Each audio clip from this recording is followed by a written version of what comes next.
In the small town of Villisca, Iowa, nestled in the heart of America's Midwest, an eerie quiet still hangs over one house. A house where, over a century ago, 8 innocent lives were snuffed out in the dead of night. This wasn't a typical crime. It was a gruesome massacre, a scene of unimaginable horror, and a mystery that would haunt the town for decades. The house, now known as the Villisca Axe Murder House, has been said to be cursed, its walls forever stained with the blood of its victims. Today, we delve into the chilling story of the Villisca Axe Murders, the unanswered questions, and the lingering questions that still remain to this day. Buckle up as we uncover the terrifying details of this century-old mystery. It was the night of June 9th, 1912. The Moore family, Josiah and Sarah Moore and their 4 children, Herman, 11, Mary, 10, Arthur, 7, and Paul, 5, lived an ordinary life in their quiet farmhouse in Villisca. They were well-respected, God-fearing people who had no reason to fear the dark shadows of death creeping near. On that night, Josiah's daughter, Mary, invited her 2 friends, Lena, 12, and Ina Stillinger, 8, to stay over. After a wholesome evening spent at church, the group returned home around 10 p.m. What they didn't know was that their lives were about to be taken in a horrific manner. The murderer, whoever he was already lurking in the shadows, waiting for the right moment to strike. By 5 a.m. on June 10th, things were strange. The neighbor, Mary Peckham, noticed an eerie silence coming from the Moore home. Normally, the Moores were up early, busy with their chores, but today, nothing. No sounds of children laughing, no sounds of life. At 7 a.m., still nothing. Panic set in. Mary knocked on the door, but it was locked. The door, in fact, was bolted from the inside. Worried, she called Josiah's brother, Ross Moore, to help.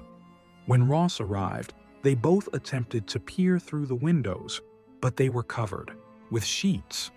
Something wasn't right. Ross then used a spare key to open the door and went inside alone, with Mary waiting outside. What he discovered would send a chill through his spine, one that would haunt him forever. The body of Lena and Ina Stillinger were found in the guest bedroom, lying in a gruesome display, their lives snuffed out in an instant. Ross immediately called the police. The police arrived and the investigation began. What they found was beyond comprehension. The victims had been murdered in their sleep, each struck violently with an axe, a tool that had once belonged to Josiah Moore himself. The brutality of the killing sent waves of shock throughout the community. The house was a crime scene straight out of a nightmare. The killer hadn't just murdered his victims, he had meticulously staged the crime scene. All of the windows and mirrors were covered, either with sheets or clothes. The axe, cleaned of any fingerprints, was left in the guest room. But what stood out was the disturbing discovery in the kitchen. The killer had eaten. In fact, the police found a bowl of food, blood splattered across the edges. The axe-wielding maniac had not just killed, he had calmly sat down and fed himself, like some kind of twisted ritual. The police found no fingerprints, nothing was stolen. There were no signs of a struggle from the children who had been murdered in their sleep. The killer had been meticulous, patient, and, most disturbingly, methodical. For days, weeks, and then months, the investigation continued. Suspects came and went, but none were ever truly linked to the crime. Theories ran wild. Was it a lone killer? Or were there 2?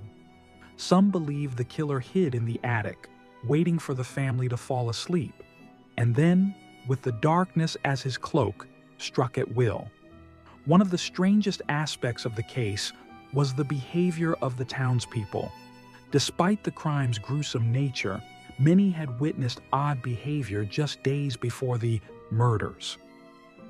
Neighbors reported seeing strange men near the Moore house on the evening of the murders. Could they have been involved? Or was it someone from within their own community? As the investigation continued, several names came up as possible suspects. Among them was George Kelly, an English preacher who had been in town for a children's event.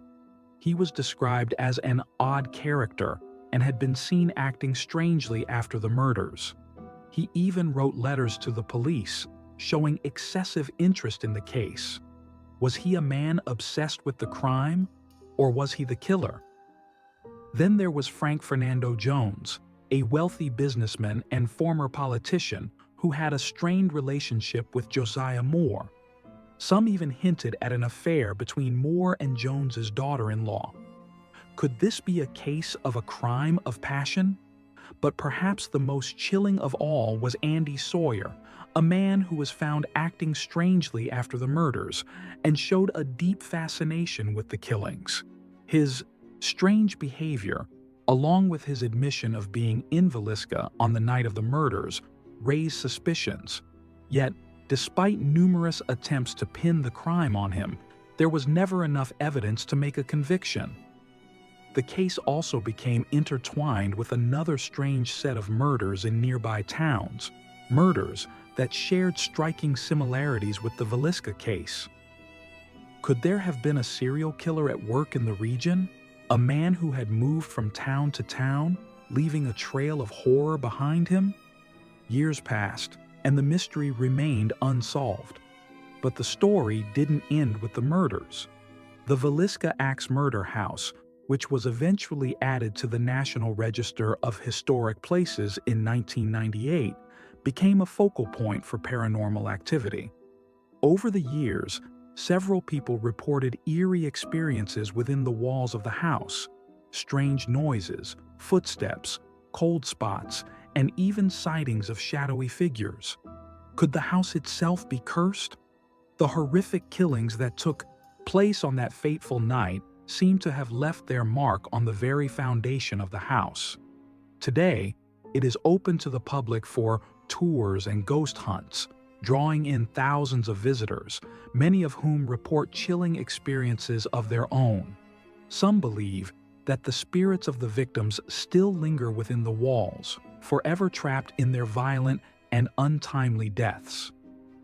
Despite countless theories, investigations, and new evidence that has come to light over the years, the Villisca Axe murders remain an unsolved mystery to this day.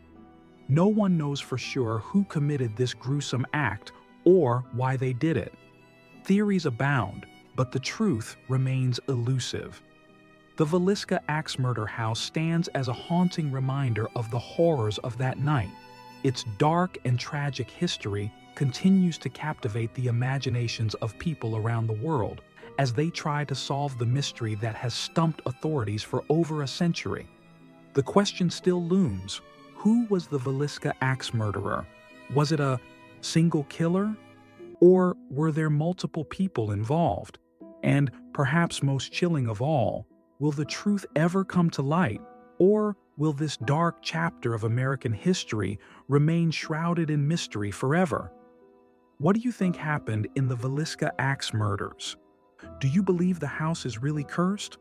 Or do you think the truth is still out there, waiting to be uncovered? Let us know your thoughts in the comments below. And if you enjoyed this story, make sure to subscribe to the channel for more chilling true crime and horror content. Until next time, stay safe and stay curious.